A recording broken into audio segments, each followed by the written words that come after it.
അദ്ദേഹം ഈ സോളാർ വിഷയത്തെക്കുറിച്ചുള്ള സമരത്തെക്കുറിച്ചും അതിൽ സർക്കാർ ഏത് നിലയ്ക്കുള്ള ഒത്തുതീർപ്പിന് തയ്യാറാണെന്നും പ്രതിപക്ഷത്തിൻ്റെ ആവശ്യങ്ങൾ അംഗീകരിക്കാൻ തയ്യാറാണെന്നും ദയവ് ചെയ്ത് എന്തെങ്കിലും നിർദ്ദേശങ്ങളുണ്ടെങ്കിൽ അത് അറിയിക്കണമെന്നും CPM നേതൃത്വത്തെ തൻ്റെ ഈ മനോഗതം അറിയിക്കണമെന്നും അദ്ദേഹം ആവശ്യപ്പെടുകയാണ് ചെയ്തത്, നിർദ്ദേശിക്കുകയാണ് ചെയ്തത്. അല്ലാതെ ജോൺ മുണ്ടക്കയത്തെ ഞാൻ വിളിക്കുകയോ തിരുവഞ്ചൂർ രാധാകൃഷ്ണനെ ഞാൻ വിളിക്കുകയോ ചെയ്യുന്ന സംഭവമില്ല. അപ്പോൾ ഇതിൽ ജീവിക്കുന്ന ഒരു ദൃക്സാക്ഷിയാണ് ചെറിയാൻ ഫിലിപ്പ്. അദ്ദേഹം ഇന്ദിരാഭവനിലുണ്ടാവും. ജോൺ മുണ്ടക്കയത്തിൻ്റെ അടുത്ത സുഹൃത്തു കൂടിയായിരിക്കാം, തിരുവഞ്ചൂർ രാധാകൃഷ്ണൻ്റെ അടുത്ത സുഹൃത്തു കൂടിയാണ്. നിങ്ങൾ പത്രപ്രവർത്തകർക്ക് നേരിട്ട് ചെറിയാൻ ഫിലിപ്പിനെ വിളിച്ച് അന്വേഷിക്കാവുന്നതാണ്.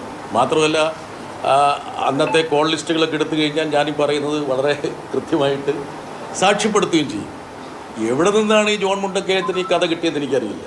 പിന്നെ പലരും പറയാറുണ്ട് വിരമിക്കുന്ന പത്രപ്രവർത്തകർക്ക് ഒരു പുസ്തകമൊക്കെ എഴുതി ഒരു ലൈം ലൈറ്റ് ഉണ്ടാക്കണം, അതൊരു രീതിയാണെന്ന്. പക്ഷേ ആ ഒരു പട്ടികയിൽപ്പെടുന്ന ഒരാളൊന്നും അല്ല ജോൺ മുണ്ടക്കയൻ. ഒരു പക്ഷേ അദ്ദേഹം ഒരു മേക്ക് ബിലീഫ് വേൾഡിൽ പെട്ടതായിരിക്കാം, അല്ലെങ്കിൽ തിരുവഞ്ചൂർ രാധാകൃഷ്ണൻ അദ്ദേഹത്തെ ബ്രീഫ് ചെയ്തുകൊണ്ടോ അല്ലയോ എനിക്കറിയില്ല. എനിക്കദ്ദേഹത്തിനോടൊരു അലോഹ്യമില്ല. എന്താ കാരണം എന്ന് വെച്ചാൽ അദ്ദേഹം പറഞ്ഞതിൽ പകുതി ശതമാനം ശരിയാണ്. അപ്പം ഒരു പത്രപ്രവർത്തകൻ ഇന്നത്തെ കാലഘട്ടത്തിൽ പാതി ഭാവമെങ്കിലും വസ്തുത പറഞ്ഞ സ്ഥിതിക്ക് അദ്ദേഹത്തെ അനുമോദിക്കുക ചെയ്യേണ്ടത്.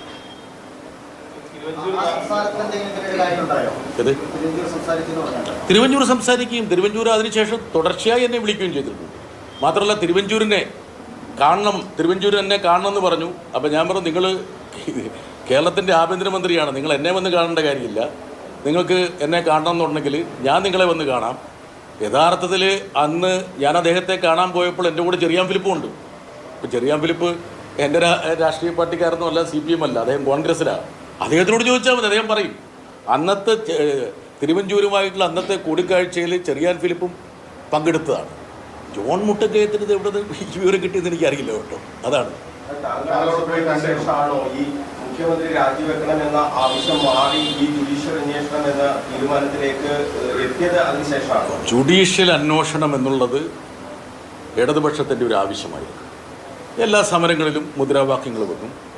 സ്വാഭാവികമായിട്ട് എല്ലാ മുദ്രാവാക്യങ്ങളും സാക്ഷാത്കരിക്കപ്പെടാൻ ചിലപ്പോൾ സാധ്യത ഉണ്ടാവില്ല, ചിലപ്പോൾ പറ്റും.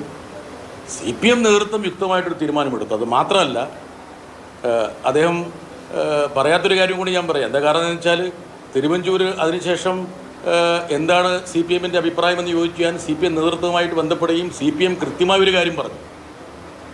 ജുഡീഷ്യൽ അന്വേഷണം പരസ്യമായി പ്രഖ്യാപിക്കുക മാത്രമല്ല, ജുഡീഷ്യൽ അന്വേഷണത്തിൻ്റെ പരിഗണനാ വിഷയങ്ങളിൽ മുഖ്യമന്ത്രിയുടെ ഓഫീസിനെ ഉൾപ്പെടുത്തണം എന്നുള്ളത് CPMൻ്റെ നിലപാടായിരുന്നു. ആദ്യം വൈമുഖ്യം കാണിച്ചു, തിരുവഞ്ചൂർ വൈമുഖ്യം കാണിച്ചു. അതിനുശേഷം തിരുവഞ്ചൂർ എന്നോട് പറഞ്ഞു, എനിക്ക് മാത്രം എടുക്കാൻ കഴിയുന്നൊരു തീരുമാനമല്ല ഇത്, അതുകൊണ്ട് താങ്കൾ ദയവ് ചെയ്ത് മുഖ്യമന്ത്രിയെ കൂടി ഒന്ന് കാണണം, എൻ്റെ കൂടെ വരണമെന്ന് അദ്ദേഹം അഭ്യർത്ഥിക്കുകയാണ് ചെയ്തത്. മുഖ്യമന്ത്രിയായിട്ടുള്ള കൂടിക്കാഴ്ച ഞാൻ നടത്തി, തിരുവഞ്ചൂരും ഉണ്ടായിരുന്നു. അതിനകത്ത് യാതൊന്നും മറച്ചു വെക്കാനില്ല.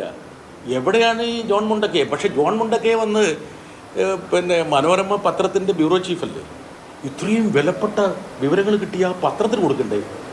ആ പത്രം എങ്ങനെയായിരിക്കും ജോൺ മുണ്ടക്കയത്തെ സമീപിക്കുന്നത്? ഇപ്പം ഒരു പത്രത്തിൻ്റെ ബ്യൂറോ ചീഫായിട്ടുള്ള ഒരാൾക്ക് ഇത്രയും വിലപ്പെട്ട വിവരങ്ങൾ കൈ കിട്ടിയിട്ട് ആ പത്രത്തിലെ ഒരു എക്സ്ക്ലൂസീവ് വാർത്ത പോലും നൽകിയില്ല എന്നൊരു ചിന്തയായിരിക്കില്ലേ സ്വാഭാവികമായിട്ടും മനോരമയ്ക്കുണ്ടാവുക. അത് മാത്രമല്ല, ജോൺ മുണ്ടക്കയത്തെ പോലെ പരിണതപ്രജ്ഞനായിട്ടുള്ളൊരു മാധ്യമപ്രവർത്തകൻ ഇത്രയും വിലപ്പെട്ട വിവരങ്ങൾ ഇത്രയും മാസങ്ങൾ വർഷങ്ങൾ ഇങ്ങനെ മനസ്സിൽ വെക്കാൻ പാടുണ്ടോ? അദ്ദേഹം ജോലി ചെയ്യുന്ന സമയത്തിന് അത് ആ പത്രത്തിന് നൽകേണ്ടതല്ലേ? അത് ഏതെങ്കിലും വാരികയ്ക്ക് കൊടുക്കേണ്ട കാര്യമാണോ? അപ്പോൾ അതൊക്കെ എനിക്കറിയില്ല എന്തുകൊണ്ടാണ്. ഞാൻ അദ്ദേഹത്തെ കുറ്റപ്പെടുത്തുന്നില്ല. പക്ഷേ ഞാനീ പറഞ്ഞതിനൊക്കെ ഒരു തെളിവുണ്ട്. തെളിവ് മറ്റാരുമല്ല, സാക്ഷാൽ ചെറിയാൻ ഫിലിപ്പാണ്.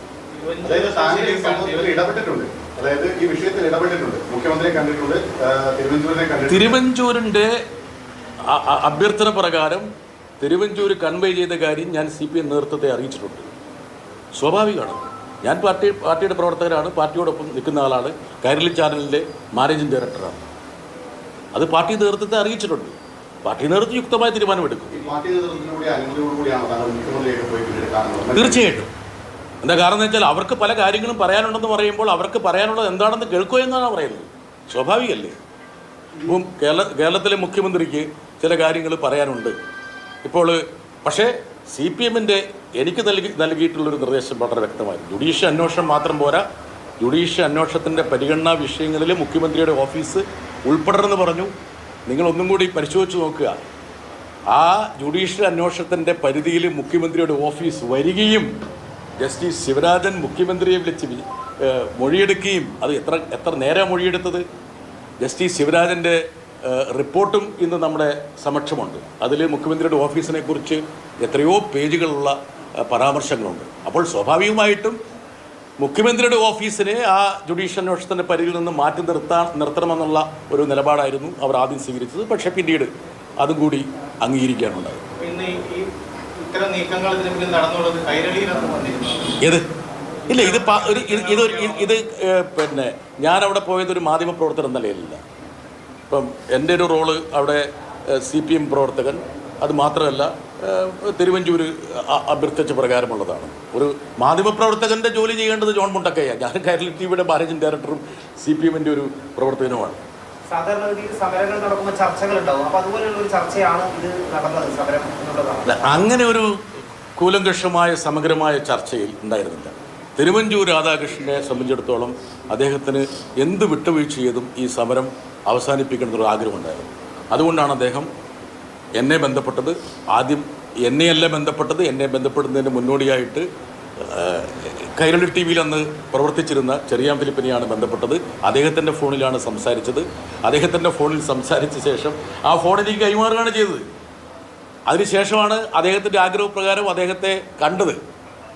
ആ കൂടിക്കാഴ്ചയിൽ ചെറിയാൻ ഫിലിപ്പും പങ്കെടുത്തു. അദ്ദേഹം കോൺഗ്രസിലെ പ്രധാനപ്പെട്ട ഒരു നേതാവല്ലേ. ജോൺ മുണ്ടക്കയത്തിൻ്റെ ഫ്രണ്ടാണ്, തിരുവഞ്ചൂരിൻ്റെ സഹപ്രവർത്തകരാണ്. അദ്ദേഹത്തോട് ചോദിച്ചാൽ പോരെ.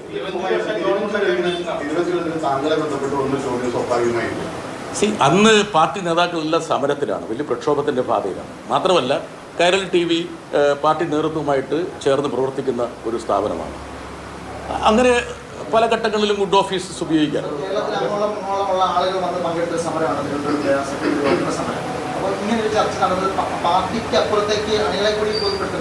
അല്ല, അത് പാർട്ടി നേതൃത്വം യുക്തമായൊരു തീരുമാനമെടുത്തല്ലോ. അതുകൊണ്ടാണല്ലോ സഖാവ് പിണറായി വിജയൻ അത് സമരം പിൻവലിക്കുന്ന കാര്യം സെക്രട്ടേറിയറ്റ് സമരത്തിൻ്റെ മുന്നിൽ പോയി പ്രഖ്യാപിക്കുകയും ചെയ്തു. പിന്നീട് അതിനുശേഷമുള്ള രാഷ്ട്രീയ സംഭവവാസങ്ങൾ നിങ്ങൾക്കറിയാം. പിന്നീട് നടന്ന നിയമസഭാ തിരഞ്ഞെടുപ്പിൽ 91 സീറ്റോടെ ഇടതുപക്ഷം അധികാരത്തിലേക്ക് വന്നു. സോളാർ അന്നത്തെ ഏറ്റവും പ്രധാനപ്പെട്ട പ്രചരണ വിഷയമായിരുന്നു. സോളാർ എന്നുള്ള പ്രചരണ വിഷയം CPM വേണ്ടാന്ന് വെച്ചു. അത് വളരെ ശക്തിയുക്തം മുന്നോട്ട് കൊണ്ടുപോവുകയല്ലേ ചെയ്തത്. ആ സമരം അവിടെ നിന്ന് പിൻവലിക്കുമ്പോൾ തന്നെ ഈ പറഞ്ഞ ജുഡീഷ്യൽ അന്വേഷണത്തിൻ്റെ പശ്ചാത്തലത്തിലും മുഖ്യമന്ത്രിയുടെ ഓഫീസ് ഉൾപ്പെടെയുള്ള കാര്യങ്ങളിൽ ജുഡീഷ്യൽ അന്വേഷണം ഉണ്ടാകുമെന്നുള്ള ഉറപ്പിൻ്റെ പേരിലാണ് ഒരു സമരം പിൻവലിക്കുന്നത്. രാജി ഓഫ് കോഴ്സ്, അതായത് രാജി എന്നുള്ളൊരു മുദ്രാവാക്യം മുഴക്കരുത്.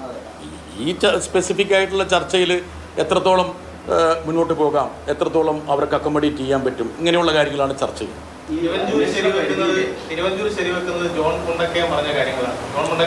അതപ്പോൾ സ്വാഭാവികമായിട്ടും ജോൺ മുണ്ടക്കയത്തെ ഇത് ബ്രീഫ് ചെയ്ത് തിരുവഞ്ചൂർ എന്നുള്ള കാര്യം വ്യക്തമായല്ലോ.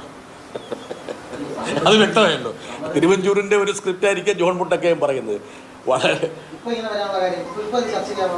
ഞാൻ പറഞ്ഞല്ലോ, അതായത് റിട്ടയർ ചെയ്യുന്ന മാധ്യമപ്രവർത്തകർ പുസ്തകങ്ങൾ ഇറക്കുന്ന ഒരു പതിവുണ്ട്. ഇനി സ്വാഭാവികമായിട്ടും നിങ്ങളെല്ലാവരും ആ പുസ്തകം വാങ്ങില്ലേ എന്തൊക്കെ പറഞ്ഞെന്നറിയാൻ വേണ്ടിയിട്ട്. എനിക്ക് നാട്ടുകടപ്പല്ലേ, അതിന് കുഴപ്പമില്ല, ഞാൻ അദ്ദേഹത്തിന് കുറ്റപ്പെടുത്തൊന്നുമില്ല. പക്ഷെ മനോരമയ്ക്ക് ഒരു വലിയൊരു ഗ്രീവൻസ് ഉണ്ടാവും. എന്നാ കാരണം വെച്ചാൽ തങ്ങളുടെ ബ്യൂറോ ചീഫ് ഇത്രയും വിലപ്പെട്ട വിവരങ്ങൾ മനസ്സിൽ സൂക്ഷിച്ചിട്ട് ആ പത്രത്തിലൊരു എക്സ്ക്ലൂസീവായിട്ട് അടിച്ചില്ലല്ലോ എന്നുള്ളൊരു പരാതി അവർക്കുണ്ടാകും. ഞാൻ പറഞ്ഞല്ലോ, ഞാൻ CPMൻ്റെ പ്രതിനിധിയായിട്ട് പോയതാണ്, മാധ്യമപ്രവർത്തകനായിട്ട് പോയതല്ല എന്ന് പറഞ്ഞല്ലോ. ഞാൻ CPMൻ്റെ ഒരു പ്രവർത്തകനാണ്. ഞാനൊരു മാധ്യമപ്രവർത്തകൻ്റെ റോളിലല്ല. ഞാൻ ഉദാഹരണം പറഞ്ഞു, ഒരു സെക്കൻഡ്, ഞാനിപ്പോൾ കൈരളി TVയുടെ ചീഫ് എഡിറ്ററാണ്, MD ആണ്, അതോടൊപ്പം തന്നെ രാജ്യസഭാ അംഗമാണ്. ഞാനിപ്പോൾ രാജ്യസഭയിൽ സംസാരിക്കുന്നത് കൈരളി TVയുടെ എഡിറ്റോറിയൽ എന്നുള്ള രീതിയിലാണോ സംസാരിക്കുന്നത്? എനിക്ക് മൾട്ടിപ്പിൾ റോളുണ്ട്.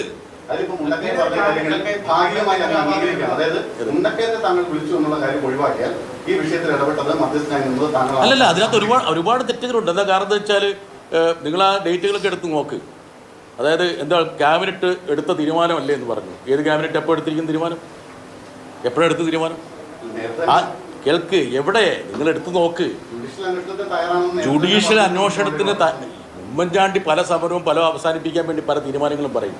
അദ്ദേഹം പരസ്യമായി പ്രഖ്യാപിക്കണമെന്നും അത് ആ പരിഗണനാ വിഷയങ്ങളിലേക്ക് മുഖ്യമന്ത്രിയുടെ ഓഫീസ് വരണമെന്നുള്ള കൃത്യമായിട്ടുള്ള ആവശ്യം പിന്നീട് അംഗീകരിച്ച എവിടെയാണ്? ഫോർമലായിട്ട് അംഗീകരിച്ചപ്പോഴാണ് അദ്ദേഹത്തിൻ്റെ പ്രഖ്യാപനത്തിന് ശേഷമാണ് ക്യാബിനറ്റ് തീരുമാനിക്കുന്നത്. നിങ്ങൾ പരിശോധിച്ച് നോക്ക്. എനിക്ക് തോന്നുന്നു ആ പ്രഖ്യാപനം നടത്തിയത് ഓഗസ്റ്റ് 13-ാം തീയതി ആയിരിക്കും 2013. അതിനുശേഷം 2 ദിവസം കഴിഞ്ഞിട്ടായിരിക്കണം മിക്കവാറും ക്യാബിനറ്റ് തീരുമാനം എടുത്തിട്ടുണ്ടാവുക. അതൊക്കെ നമുക്ക് യഥാർത്ഥത്തിൽ പരിശോധിച്ച് കണ്ടെത്താൻ കഴിയുന്ന കാര്യങ്ങളാണ്. ഈ സമരം നടന്ന് ഇത്രയും ഇത് കഴിഞ്ഞിട്ടും ജനങ്ങളെല്ലാം തന്നെ ഇത്തരത്തിലുള്ളൊരു വലിയ സമരം ഉണ്ടായി. അതിനുശേഷം ഇത് കൃത്യമായ തോതിൽ ഇങ്ങനെ ഒരു ചർച്ച നടത്തി തിരുവനന്തപുരം ഇങ്ങോട്ടൊക്കെ ചർച്ചയ്ക്ക് വിളിച്ചു. ഈ കാര്യങ്ങളെല്ലാം ഒരു പബ്ലിക് ഡൊമൈനിലേക്ക് അവതരിപ്പിക്കാൻ ആ സമയത്ത് പോലും ഇത് സമരം അവസാനിച്ചില്ല. നമ്മളിപ്പോൾ ഉദാഹരണം പറഞ്ഞാലും നമ്മളെ എത്രയോ ആൾക്കാർ ബന്ധപ്പെടാറുണ്ട്, പല ആൾക്കാരും ബന്ധപ്പെടാറുണ്ട്. അത് ചില കാര്യങ്ങൾ നമുക്ക് പറയേണ്ടത് പറയാം, പറയേണ്ടത് പറയില്ല. അതൊക്കെ അങ്ങനെയില്ല. അല്ല, അതല്ല അവിടെ അതിൻ്റെ അകത്ത് ഉദാഹരണം പറഞ്ഞാൽ ഞാൻ അവിടെ ഒരു പത്രസമ്മേളനം വിളിച്ചിട്ട് ഇങ്ങനെ തിരുവഞ്ചൂർ വിളിച്ചു, അല്ലെ തിരുവഞ്ചൂരിനെ കണ്ടു എന്ന് പറയേണ്ട യാതൊരു സാങ്കത്യമില്ല. അതൊക്കെ അവിടെ പാർട്ടി നേതൃത്വം യുക്തമായ തീരുമാനമെടുക്കും. ഞാൻ പാർട്ടിക്ക് വിധേയപ്പെട്ട് പ്രവർത്തിക്കുന്ന ഒരാളാണ്.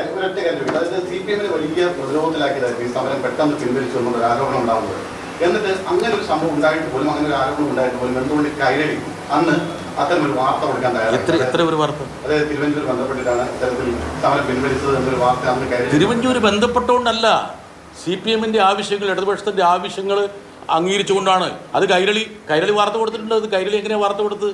ബഹുമാനപ്പെട്ട മുഖ്യമന്ത്രിയുടെ പ്രതികരണമാണ് വാർത്തയായിട്ട് കൊടുത്തത്. അതിനകത്ത് താങ്കൾ ഇടനില നിന്നുമാണ് ആ കാര്യം അദ്ദേഹം പറഞ്ഞത്. ചർച്ച എന്നൊരു വാക്കല്ല അദ്ദേഹത്തിന്, ഞാൻ പറഞ്ഞല്ലോ, അദ്ദേഹത്തിന് ഇതിനകത്ത് യാതൊരു റോളും ഇല്ലെന്നുള്ളതാണ് ഞാൻ മനസ്സിലാക്കുന്നത്. സോളാർ സമരത്തിൽ ഏറ്റവും കൂടുതൽ വാർത്തയായിട്ട് ഉൾപ്പെടെ കൈരളിയാണ്. താങ്കൾ ആ മെച്ചമുള്ള ആളുമാണല്ലോ. അപ്പോൾ ഈ ഒരു കാര്യം ഇങ്ങനെ ചർച്ചയ്ക്ക് വന്നത് ഒരുപക്ഷെ ഒരു വിട്ടുവീഴ്ചയാണ്, ഞങ്ങൾ തോൽവി സമ്മതിക്കുകയാണെന്ന് അതിനകത്തൊന്നുമില്ല. എന്താ കാരണം വെച്ചാൽ എല്ലാ സമരങ്ങളും, ആ സമരങ്ങൾ വൻ വിജയമായിരുന്നു എന്ന് പിന്നീടുള്ള ജനവിധി വ്യക്തമാക്കി തന്നു. 91 സീറ്റോടുകൂടി ഇടതുപക്ഷം അധികാരത്തിലേക്ക് വന്നു. സോളാർ ഇന്നും ചർച്ച ചെയ്യപ്പെടുന്നു. ആ വിഷയം അത്രത്തോളം ജനങ്ങളുടെ ശ്രദ്ധയിൽ കൊണ്ടുവരാനുള്ള ഒരു പ്രധാനപ്പെട്ട പ്രചരണ വിഷയമായിട്ട് മാറി.